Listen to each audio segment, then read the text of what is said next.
I'll never retire because I'm going to have a microphone doing something with somebody for some reason in that Western lifestyle. Here's Jordan Joe Hollabaugh. 3.1. She's in the money. She was about as fast as she could have been on that one. 2.9 seconds. And now she is number one. You are officially in the loop.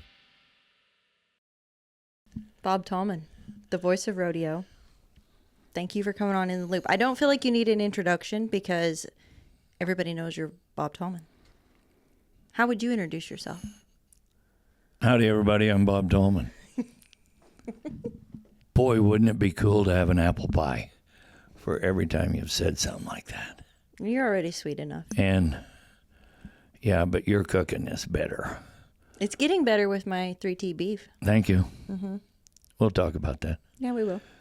Being me these days is different than being me 20 years ago, 40 years ago, 60 years ago when I started. Mm-hmm. And it's busy being me these days because of social media. Yeah. And you and I have done a podcast before. Mm-hmm. The TV shows, Bookface. Bookface. That's your favorite thing. Yeah. Instagram, TikTok. Yeah. Videos. And there's some I haven't done with some people that I want to because everybody that's cool has done one with them. I watched one the other day with that calf roper and Boyd. Mm-hmm. And I said, I want to do one. You did one with Boyd at Angelo like last spring. Well, when you get to a point in life where you get to be you, you have to pay attention. Yeah. Because what I say and what those brown eyes will conjure up inside and come back with, you and I have a different relationship with our social media work, with our neighbors. I live 4.9 miles from here. We're in the real estate business together. We're in the beef business together. And my biggest deal is making sure that what you and I do is approved by your husband, because he is one of my heroes. Thank you. And a lot of people don't know where Raymond Hollabaugh came from. I do. And I remember him at a very young age being overly proficient and stern. But I could make him smile after he roped. Like I rip you when you miss one. Yeah. And I champion you when you catch one. Mm-hmm. But I do the same thing for Mrs. Medjid, I call her now, since she's going to have a baby. I do the same thing for Tiata, because my story with her is I think she has a beautiful name. And if my grandkids ever have children, they're forced and they have a girl, to name it Tiata. Yeah. She'll be happy to know that. Yeah, I say it in the arena all the time. But we in the rodeo business have a job to do. And it's first be right. We aren't always. I either. We need to exemplify what we do and how we do it on the righteous side so that all the young girls and young men that watch us, hear us, identify with the right way to do it. And boy, it's hard to get up every day and just be, hi, how are you? Good to see you. Don't you want to be like me? I have never said that and don't want to, because you can't be like me. And a lot of young rodeo announcers use all my little stupid innuendos that I say that I never think of. I don't write them down. I'm not a computer guy. I don't do the printouts. I talk about Garrett Urrigan and Anthony at Fort Worth. Do you know that I went through 20 performances at Fort Worth? Never had to turn on a computer except for what Wayne Brooks and I have been doing for the last 15 years, building. It's got 3 million images in it. I don't do it. I furnish him information. Wayne Brooks is my rock over here. But let's back up farther. Let's go to Hadley Barrett. Taught me the ranching business, the rodeo business, the announcing business, and the character business. Because I never thought about having a character. Mm-hmm. But Hadley would set me up. Then came Boyd. Best read, most overeducated, dear friend that I have. And I had Randy Corley beside me. And in those original days, Hadley always called Randy Meathead. Why did he call him Meathead? Well, what was that TV show? Oh, my God. His son, he called him Meathead just to insult him. And so Hadley always called Randy Meathead. Well, Randy Corley and I are as tight as, a pocket on a shirt or a zipper and some jeans. Then Boyd taught me and is still teaching me. And then I get Wayne Brooks, and I call him Vanilla. Why? No, he does not move. He is solid, straight on. And I'll tell him once in a while off mic, what the hell was that? And I'll do something to offset what he just said. I bet he loves that. He just looks at me like I said, go get your membership for Hair Club for Men taken care of, and away we go. Now I've got Gary Aragon and Anthony. I have Garrison Allen. Mm-hmm. And so I got to be careful. And people are going, who's G1? Who's G2? Oh, I heard that the other night. Yeah. Garrison Jurgen clarified when Lisa Lockhart was running home and you said, that's G's mother-in-law. He said, just to clarify, he's talking about Garrison Allen. Yeah. Then yesterday, one of my kids, Corey Keith, KK, and I were on the Cowboy Channel together. Mm-hmm. And he and I started before he shaved. And then you think about where these kids have come from. Then we worked together one time at a high school junior rodeo thing. And now he's a host at the Cowboy Channel, which I champion him for. Then I have Steve Kenyon. Okay. We used to, my wife, Kristen, hired Steve Kenyon to do high school rodeos in Oregon when my daughter, Nicole, was in high school rodeo. There's somebody else in here swirling in my mind. I'll pull his name out in a minute. Then I have Pam Minnick. Okay. She was Pam Martin to me. She was 16 when I met her, Miss Rodeo Nevada. Then she became Miss Rodeo America.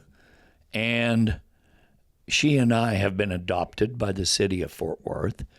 And she's so brilliant, so honest, and straight. Pam over here one day, Pam over here the next. Nope. She is straight on. Love her dearly. Have since the first time I met her. Between Winnemucca and Battle Mountain, Nevada, when her truck was broke down, I went and picked her up and brought her home. She stayed with Kristen and I. We got her horse taken care of and got her truck fixed, and off she went. But she's been on her own in Nevada High School Rodeo in those days where she was raised in Las Vegas. Was tough. Yeah. I mean, tough. Barrel racing. They didn't breakaway rope in those days. She could rope. She could ride. She had good horses. And I still, my opening statement to her all the time is, her dad has lived over 100 years. And I ask her how her dad is. She's just battled cancer and beat it. Billy Minnick was the guy that hired me the first time to come to Texas, went to Vernon, to the Santa Rosa Roundup, before I announced the rodeo at Fort Worth. And so these ties go back 60 years. Well, and it's a family. You have literally created a family. Oh, yeah, once I get a hold of them or they get a hold of me, you don't go away. No. But what I love about it is I was talking to my husband, Raymond, about this podcast, and I was like, what would you want to ask Bob? And he said, on mic or off mic? But, for him, he said, when I got into rodeo, and the history of him is his family didn't rodeo. No. His dad was an attorney. His dad's an attorney, and his mom was a teacher. Yeah. And so he said, but I knew who Bob Tallman was, and I didn't know anything about rodeo. And he said, when I got to go to those first rodeos and hear Bob Tallman announce my name, he said, I felt like I was there. And he said that was the voice. He is the voice of rodeo. In those days, Jordan Joe, you have to think about, we didn't have computer files, archived information. And you learned it over a beer, a cup of coffee, a hot dog, the back door of a trailer, sitting in a pickup or driving down the road talking to somebody who would give you the history of those contestants. Mm-hmm. When I started in 1971, I talked to him this morning, dear friend, Phil Line, and I quote myself in saying that Larry Mahan can be quoted as Larry Mahan, many-time all-around champion, said, and still believe the day he died, that Phil Line was the greatest all-around cowboy ever, because he could ride broncs, he could rope calves, he could trip steers, he could team rope, he could ride bulls. It didn't make any difference. 1971, in the month of October, at the Cow Palace in San Francisco on Geneva Avenue, where the 1969 world champion bull rider Bill Nelson lived. His dad had a butcher shop just down the road going to the Cow Palace. I sat at a table with Phil Line, whoa, Billy Nelson, whoa, Russell McCall, whoa, longtime friend, Chancey Wielden. I had Cy Talion and Don in Montana, the Pepsi dealer, rodeo announcer, wonderful man, that signed for my card. I didn't even know what the card was. Okay? I was at the Cow Palace announcing the slack in a 3-piece Walter Fong Taylor suit. Mm-hmm. Nobody knows who Walter Fong Taylor is or was. He was a Chinese tailor in downtown San Francisco. And if you were going to be involved at the Cow Palace, the California Cattlemen's Association, Cotton Rosser, anybody had one of else, those suits. you had a Walter Fong Taylor suit. Do you still have it? No. Oh. It It doesn't. I weighed 140 pounds in it. We won't go into your weight, Bob. That was 100 pounds ago. That was Yeah. 6 decades of rodeo. Yeah. The memories, the people that you've met, the family that you've made. You are rodeo.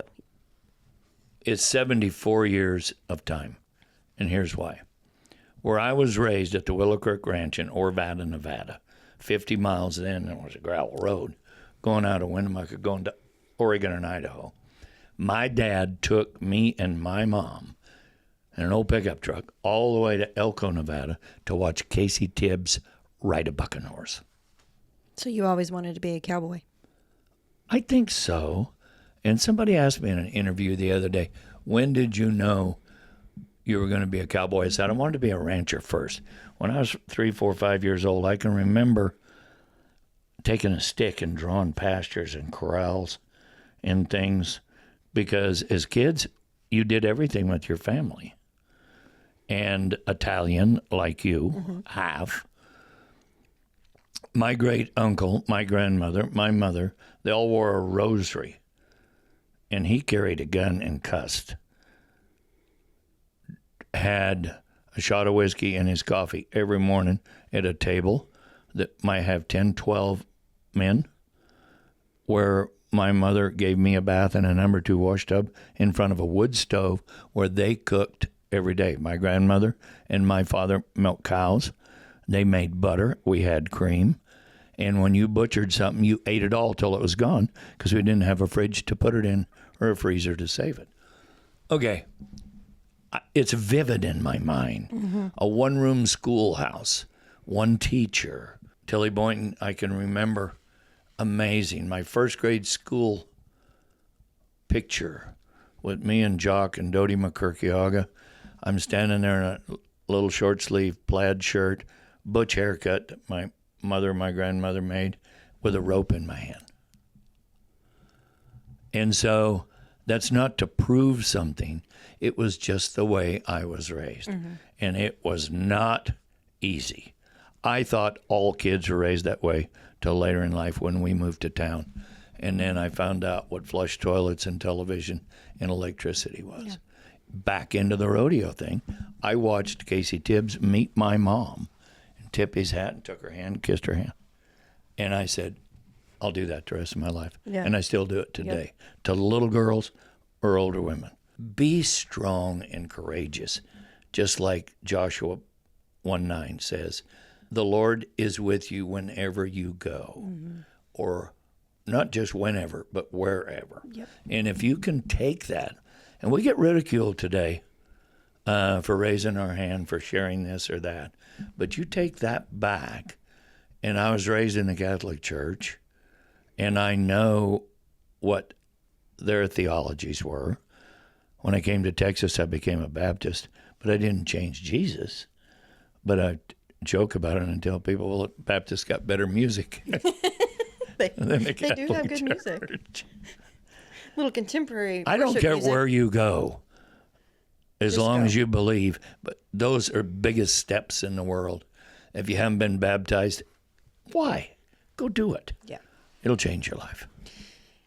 You profess your faith throughout. Your announcing style, like you were saying earlier when you talked about Hadley Barrett, it's a character. You have stepped into the character. There's only one of you. How God made you, fearfully, wonderfully made. How have you tried to embody that within the industry and evolve within, the decades you've been in rodeo? Well, people said, I remember when you used to drink a lot. I said, yeah, I do too. And I remember it vividly because I don't. I love red wine, but I'm on borderline diabetic all the time. Who isn't? It's the food I eat. It's the way I behave. When you ask that question in a statement, it's very difficult. One of the two sounds I love the most are silent and a cow munching grass.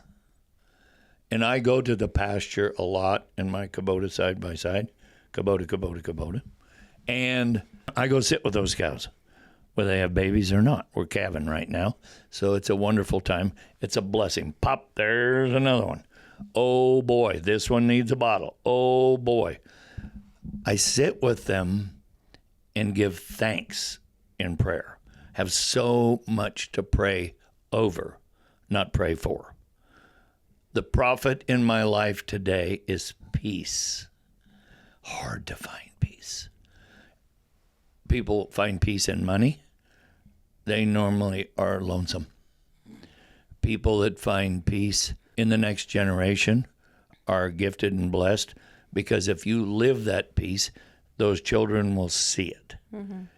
If you live that peace in business, your constituencies that you work with each and every day will shift over and go with you. If you have peace in being alone, you're never alone. People say, well, I got a little Jesus on this shoulder, got a little devil on this shoulder. See ya. Don't try to outdo yourself, because someplace between here and here, you're going to miss a whole lot of things. Mm-hmm.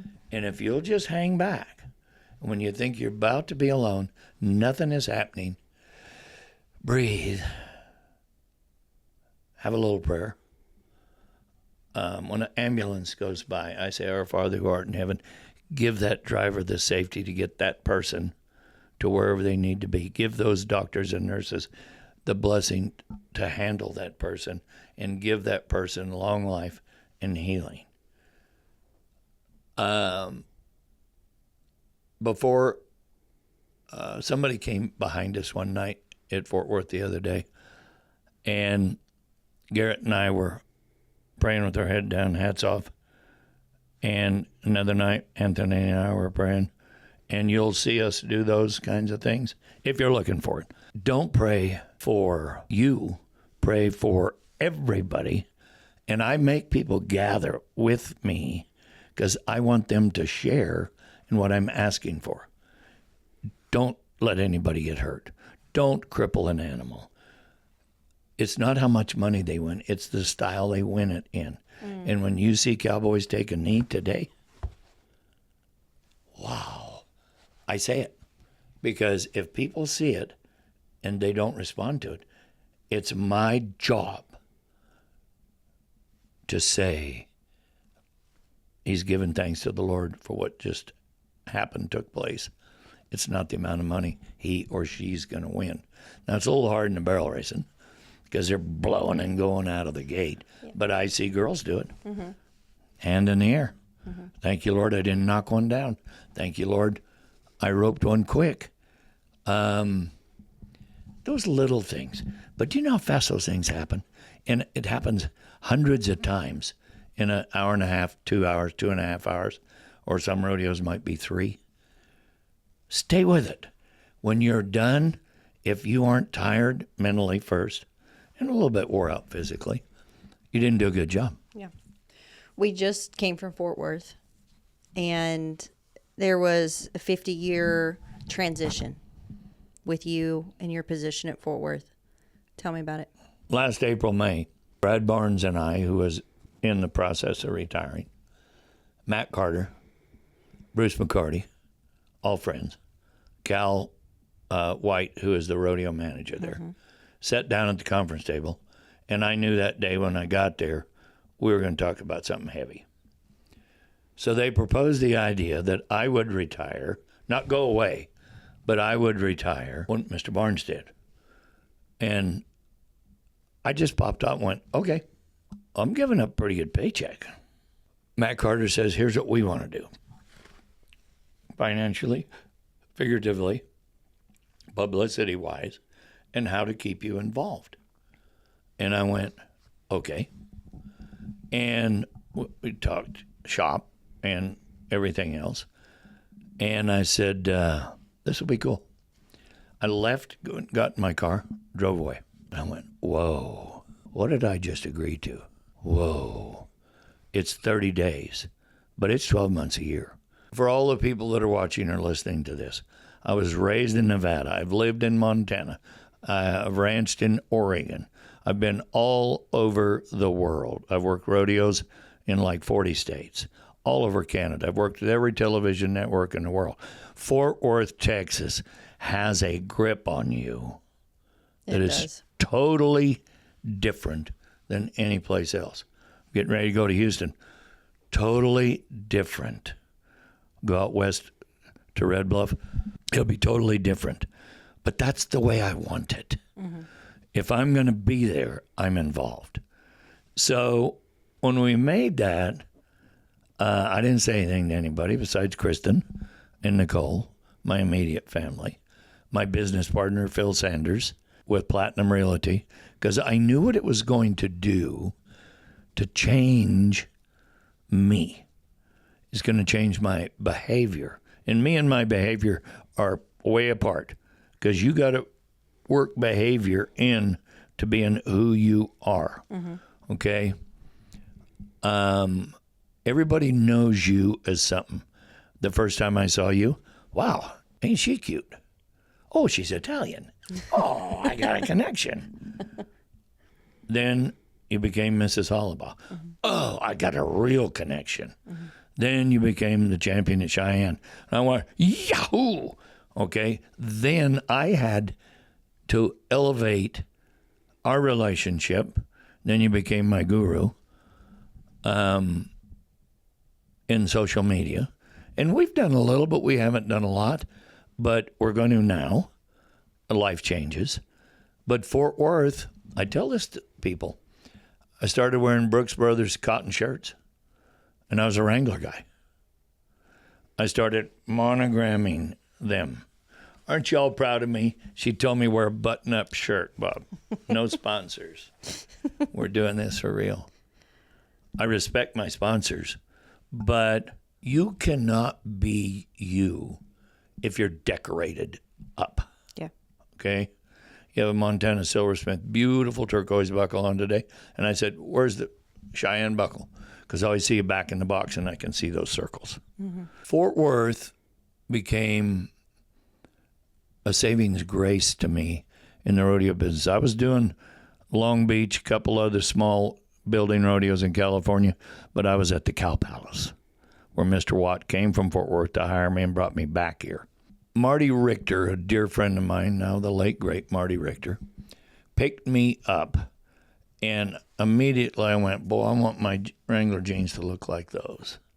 I want my shirt to look like that. I want my hat to look like that. I want to behave like people in Fort Worth do. And so I stepped up into that, I guess, plane, and it was not easy. Mm-hmm. I wasn't a slouch, but... It's a new level. Yeah. And I had people out west go, you're down there in Texas now. And at first I started bragging about it. Yep, I'm a Texan, at least in January. Then Houston hired me. Then lots of other Texas deals.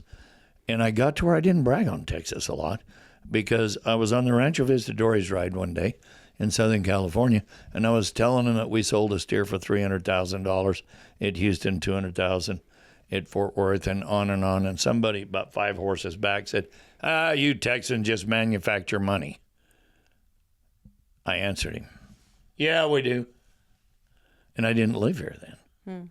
Rick Perry, former governor, used to sit with me in the Will Rogers Coliseum right beside me in the announcer stand. And I'd give him a mic, and I'd be talking about it, and then he'd say something. I was a Rick Perry fan. He said, when are you going to move to Texas? I want your tax money. Laugh. Go on. Well, I met George Bush Sr., sat on the board of directors with him for MD Anderson Pediatrics Cancer Research, which is my chosen charity. I have many of them, but you start to do things different. Then I meet George Bush, the governor, then George Bush, the president. Because of that, my number one deal was during George Bush Sr., Boyd and I, Boyd Paul Hamas, by the way, my buddy, stood in the announcer stand in the bottom of the Astrodome, and due to Leroy Schaefer and his capabilities electronically, we went to the astronauts 4.5 minutes and talked to them on a space shuttle. Oh, my goodness. How far? It's a couple miles over there. And yeah, people say, what's your number one thing? That's one of many. But it wouldn't have happened if I hadn't have been there and here and allowed to do that. Unedited, by the way. Nobody gave us a script of how to talk to the astronauts. You think about that connection. Well, I'll never forget it.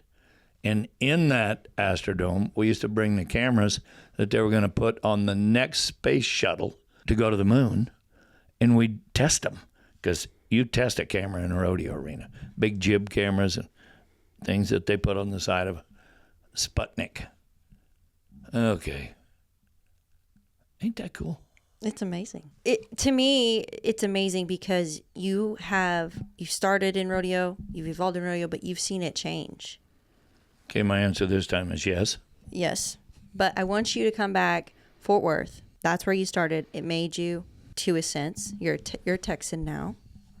What is your role evolving after this, quote unquote, you're slowing down? What does that look like? Oh, exciting. When I started here, we had 8 performances. It went to 36 performances. They're only 2 hours, but we'd do 10, 2, and 8 on Saturdays. Whoa. That's 10 o'clock, sold out. Somebody could have been 90 points in the bucking horse riding. Somebody could have been 7-4 in the calf roping. Those are the days of Chris Libert, Raymond Hollabaugh, Roy Cooper, the end of an era of guys like Richard Stowers and Ernie Taylor. And I know I'm missing somebody in here, but it was a totally different time, and it was tough. Trevor Brazil was a little boy standing over there on the rail. Jimmy used to bring him to the slack. I went to the slack. Everybody talks about Fort Worth Slack. Yeah. That was it started the year. Or there'd be 2,000 people there. And everybody that was somebody before that was there. Everybody that was somebody at that time was there. And everybody who wanted to be somebody at Fort Worth was there. So it changed me. In those days, I had a cord mic to it like this. And you'd stand up there on that perch and the brass band would start. There was no pre-show.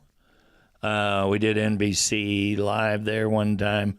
We did ABC Wide Roll of Sports there one time. I had Tommy Lucia in the arena. I had the greatest bullfighters in the world, the Wick Peths and all of that era. And Mike Servey and Billy Minnick put on the first couple of rodeos I did there. Then Neil Gay was their stock contractor. He came along and he took over. So I had Neil Gay right there. I had Bob Watt and his beautiful mother right over there. I had Fort Worth Police Department surrounding everything. They weren't there to protect me. It was different, smelled different.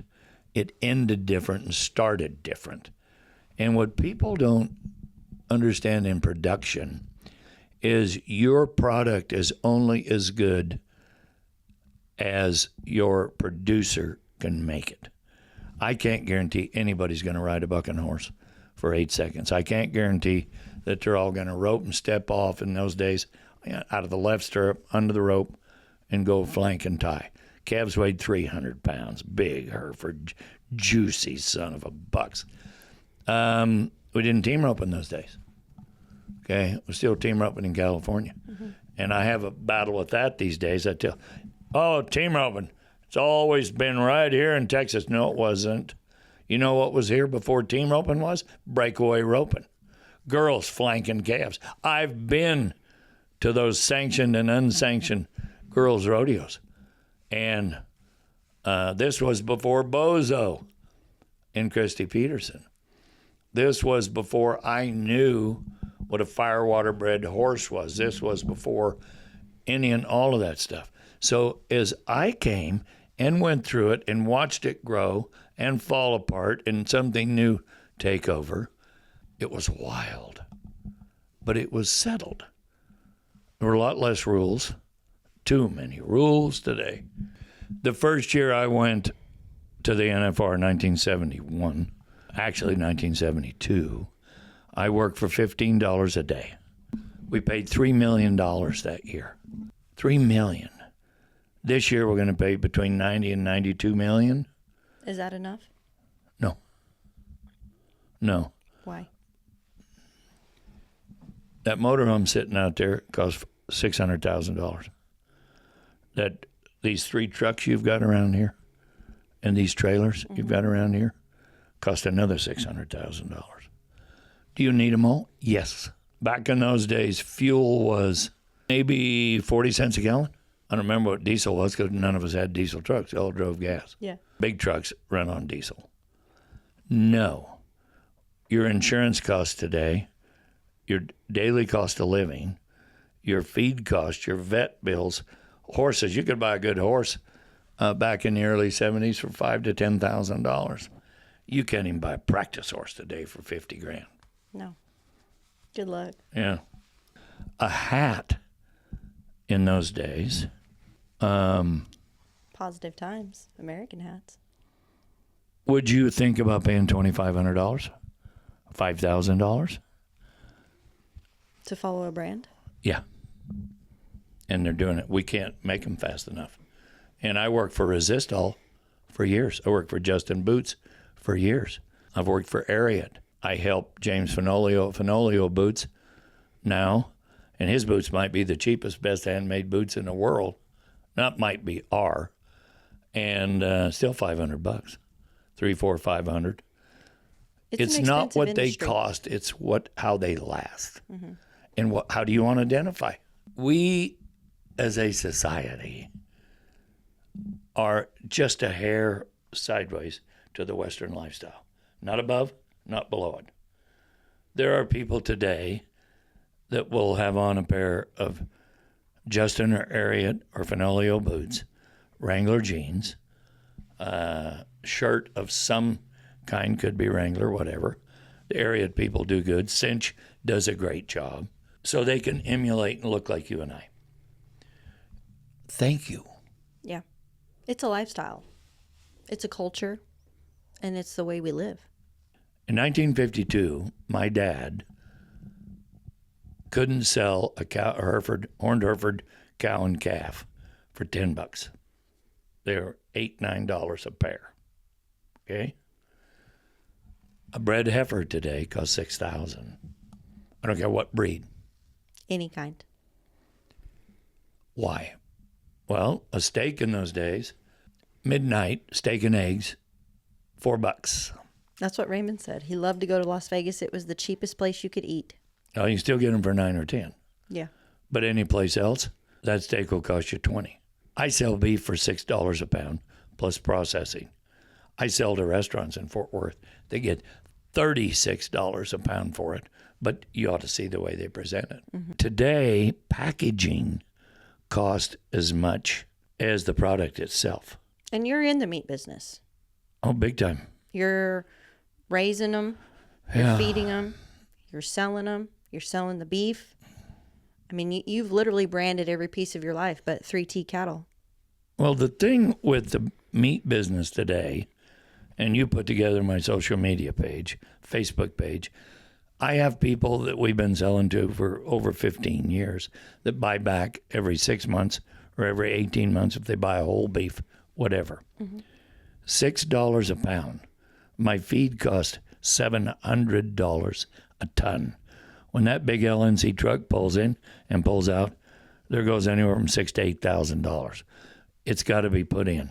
We base ours on genetics and holistic and no needles. But I can go back on a quarter of a beef that you get out of a cow and the sire, 6-7 years of genetics. And we built it to where they're ready sooner, leaner, more healthy, and where it goes. So somebody goes to our beef page, Bob Tallman's, what is it, Reserve Angus beef. Got to check with the chick. She knows how we do it. And they text us, and they go, I've never bought pasture to plate. And I said, where do you shop? Yeah. I said, okay. The next thing they ask is, what's it cost? And I tell them, and this, and I'll say, now, you got to remember, I take 1,400 pounds of meat in there standing. The first 600 pounds goes away. Head, hide, insides, knuckles, feet. Okay, I take that loss that I grew. 9 months from conception to birth, 9 months to weaning, 9 months to finish. We own that animal and pay the cost of that.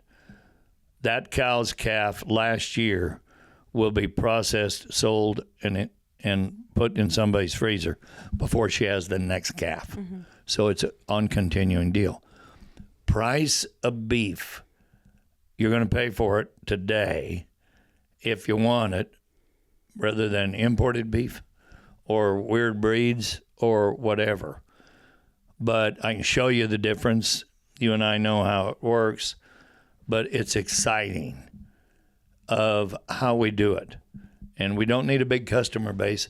I need a wanting customer base. And you have a quality customer base. Oh, very much because so. it means something to you. You're not just doing it to doing it. It means something to you, and your people mean something to you. Well, I have people from South Carolina that drive out here to get it, 20 hours. I have people that come from Cave Creek, Arizona that get it. Mm-hmm. Oklahoma City that get it. Otherwise, it's North Texas. Yeah. The beef deal's cool, but where'd that come from? The rodeo business. Wouldn't have happened without the rodeo business and notoriety. And I want to be as quality in that world, and the day will come where that will be retirement.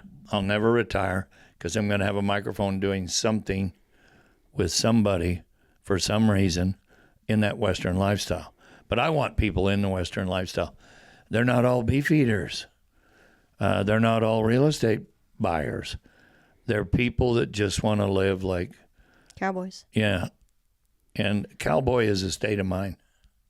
You have, through the generations of rodeo, one of the things that my husband said that he loved about you was you've taught people about generations of rodeo. We'll use the rights, for example. We were talking about this the other day. Raymond said, I didn't know until Bob told me at Fort Worth, or Bob announced it at Fort Worth, that Cody Wright, Rusty Wright, and Ryder Wright, and I think Cody's two brothers, their uncles, yep. 5 of them, yep. were at the NFR all in the same year. They won like 7 out of 10 rounds. Yeah. Went to the Wrights. You told him that. And so he said, Bob not only educates, but he said he knows the stories of rodeo over the past generations. I've kind of lost track because of growth, rapid growth. Them boys have come along. Well, the Wrights, but not just the Wrights, every rodeo family. You have been able to teach us, because you've lived it, about these rodeo families and educate us about the history of rodeo while we're watching it. That's pretty cool. The Wright family, I've known Cody since he was in college. just showed up, little old skinny kid from Utah. And all of a sudden, he's a college champion. All of a sudden, he's a world champion. All of a sudden, he and Cherie have got all these kids. And all of a sudden, those kids are growing up. Now, all of those kids have got married. Now, they've got kids. And I champion the rights because it has never separated them as a family. Remember, there was 13 kids in the very first recognizable family. And they're now great-grandparents. Those people never quit.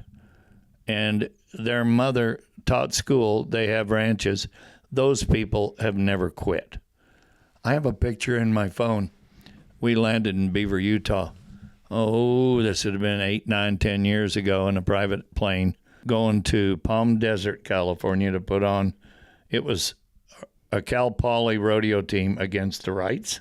And our job that day was to have a rodeo and a barbecue and a concert and try to raise $100,000 to finish a hospital that she was supporting. How much did you raise? $600,000. How'd that make you feel? I didn't really understand it at the time because we'd got up at 4 in the morning. So we left at 5 in the morning, got back at 1 in the morning, and put on an event that the whole world knew nothing about. And raised over $500,000. Yeah. Well, I'm going to give Larry Gatlin and Red Stiegel the credit for that. Yeah. The rodeo, we probably had about 800 people, but they paid like $1,000 a ticket to sit in that grandstand. It was a giving. A lady had a dream, Miss Ann. We were a small part of facilitating to make that happen. Praise God for giving. One of the statements that you always make that I love is you say, I'm going to buck them and I'm going to buck them hard. The legacy you've left behind and you're continuing to do in rodeo, you're not done yet. What's it look like in the future? My cow partner, brilliant young man named Ethan Smith, he's from Nebraska, and he and I own a set of cows together, gave me that statement in a text. He sent it someplace, said, buck 'em and buck 'em hard. So I said, we're going to buck 'em and buck 'em hard. Not everybody wants to emulate that because you've got to be phonetically correct in how you say that. And you better say the timing of saying buck 'em and buck 'em hard has to be accurate. You got to be coming out of a wow into a new wow, a level higher. And when you say it, you got to pay attention what's happening down here. There better be one buck in the next 10, 15 seconds. Ain't it cool to do what we do? To do what we do is amazing. And I think one of the things I loved, you're talking about Fort Worth, I was asking you, and you said, I got to, for the first time this year, sit back and watch a little bit. Because you only announced on the weekends. Yep. As your retirement from Fort Worth, you've got a new job. I want you to tell me about that moving forward. But you did some market research. You watched the fans. You listened. You watched the rodeo. You don't get to do that very often. The fan base, this is another thing I did in a video or in an interview the other day. How do you do it when you're sitting and watching? You have a rodeo going on, and the crowd gets to visiting, and they get noisy. Then today we have manufactured music over the top, so you got to find your spot to hit the bridges, to get in your message, to get out, to let it happen, pick it up, go with it, elevate it, set it in place, and knock it out every time. Same in the roping events. So you got an audience, 2,000, 10,000, 50,000. You lose an audience. How do you get them back? Be quiet. Silence draws attention. When they're used to hearing rhetoric, music, dang, bang, dang, dang, whatever's happening, and they get to visiting, which is normal. There's not a sign going in the rodeo gate. You give them your ticket and it says, be quiet, pay attention. There's going to be a test later. So I learned that, and I never shared that a lot with a lot of people for a long time because I just knew if I lose them, I got to go back and get them. And at the end, when it's all over, if you've done your job well, they're still sitting. If they're getting up to run to the parking lot to beat the traffic to get out of there or to go to the beer stand, you haven't done a good job. And we in the rodeo business have always, and I pray we continue, that we start with chatter, music, we stop and pray, sing the national anthem, some places say the Pledge of Allegiance. So when you're started into it, I'm not big on a dedicated prayer. I'll make a note and find a word. It could be any word, competition, whatever. And I don't rehearse them. So I wait for the Holy Spirit, me and Snoop Dogg, wait for the Holy Spirit to tell me where I'm going to go. Could be a minute, could be 3 minutes. And you have to think, eyes open, watch your audience. If they're starting to fade off, you've gone too long. How do you end it? You take them in and out and weave them through the message and end it on a high and let them respond. And if it's a little response, you did okay. If it's a big response, you did very good. Thank you, Jesus. Now, the next thing we're going to do is sing the national anthem. I'm big on America. Do I do it? Does Wayne Brooks do it? Does Boyd do it? Who is going to do it? And when it's over, yippee yahoo, God bless America, let's buck 'em. And buck 'em hard. Now you got an arena full in some places. Some places might just be a lady with a flag. Yeah. Everywhere's different. Yeah. You've been to all the places. Is there anywhere you haven't announced that you want to? Oh, I'm sure. I've been some places too long. I've been some places for short stays. They have a new rodeo in Nashville that I, behind the scenes, help them build some stuff. And Patrick Humes and the people that are there, I talk to on a regular basis. I got them to hire my friend Jared Morris, podcast guy, cowboy guy, horseshoer guy, guitar picking sunbuck, totally different than anybody I've ever been around. Abstract, but he's a great entertainer. Paige Little is the lady that's kind of in charge there. And I don't know. It's in the same time as Santa Maria, and I've been there like 45 years. Maybe when I retire out there, might go there, may not announce, whatever. Rodeo. Where is that in the future for you? What's it look like? Oh, I'll quit one of these days. But not today. It's coming. Why? I've wore some people out. It's not my job to make it happen for all these young guys, but it is my job to coach them.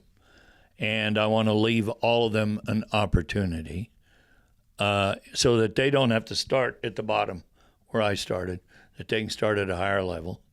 Our new project at Will Rogers with the college rodeo is a big deal. People don't understand how influential college rodeo is today for the building blocks of the WPRA and the PRCA. And it is a development time frame, 2 years, 4 years, of where they can come into the system. They learn how to communicate, they learn how to travel, they learn how to compete, and they might see where they're going to go in life. Might start off as a bull rider, end up as a calf roper, or vice versa. And the Fort Worth Stock Show and Rodeo's college rodeo, we had it this year for the first time, was quite successful. Yeah, it was great. Monday, Tuesday, Wednesday at the Will Rogers Coliseum. My job is, and because I designed it to be this way, a part-time rodeo announcer with Ben Clemens, I'm going to go out and raise about $130,000. I want it to pay $10,000 in a scholarship check for every kid to win, and the girls too. 10,000 boys all around, 10,000 in the girls all around. And I'll tell you who helped me get started in this, a world champion. And both of them world champions, Byron and Mary Walker. And they kind of jumped on me about it and said, Bob, you got to go do this. I said, okay. Trying to watch the Super Bowl the other night. And all of a sudden I made some phone calls. We've already raised, that's as of this day, about 50,000-60,000. And if I end up raising 200,000, we'll put it in an account and let it draw interest An endowment. for the next year. There's nothing that you haven't set your mind to that you haven't done. So for you giving back to the youth, it's an incredible opportunity for them, and that's how you're going to sow your seed for the future. What else? So Fort Worth, you're not going to announce the rodeo anymore. You are going to stay. I'll be there. You'll be there. You have roles, college rodeo, Yep. horse show, different things. Yep. What about the rest of them? Houston, Reno, all the places you go. I don't know.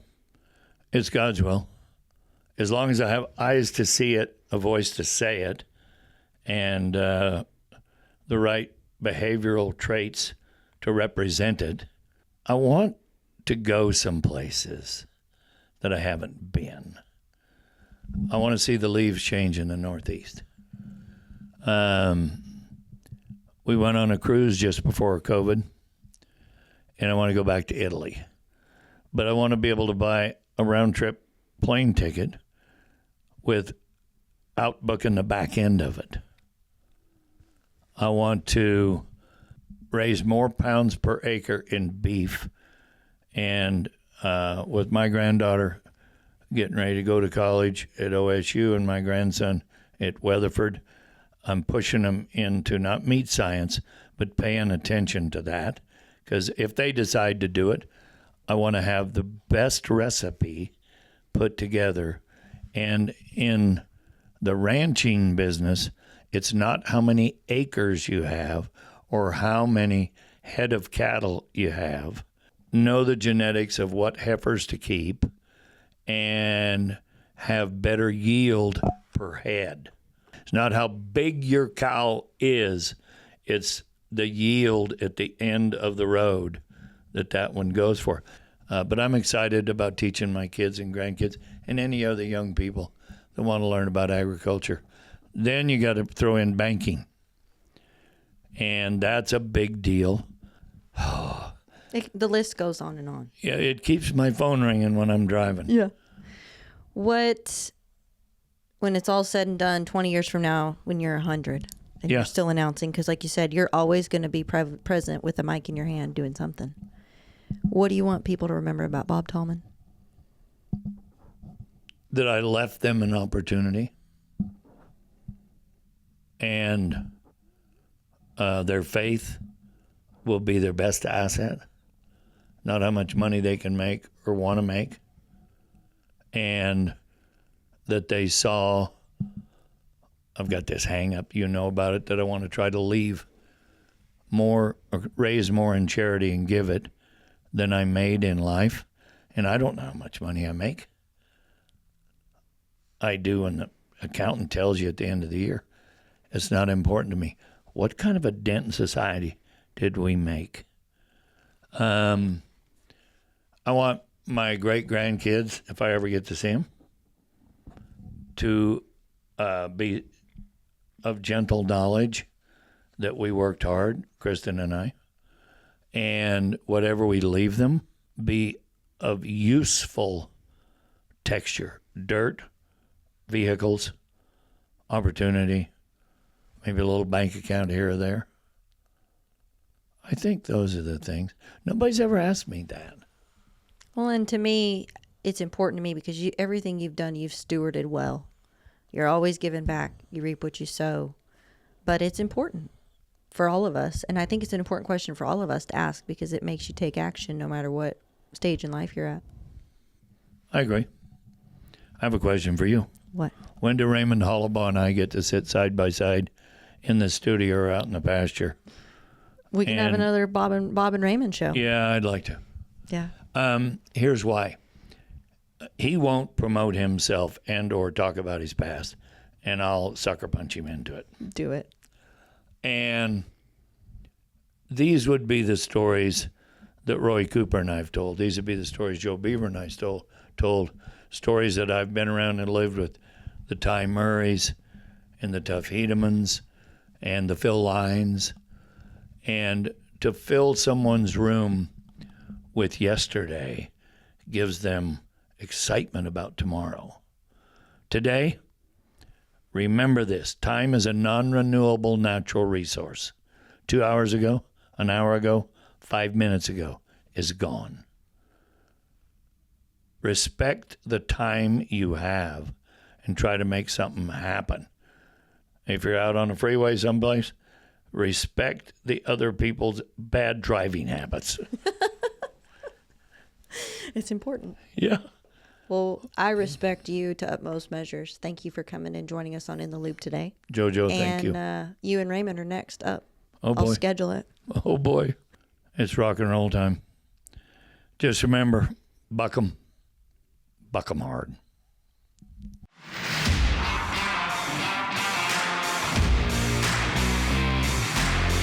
You are officially in the loop.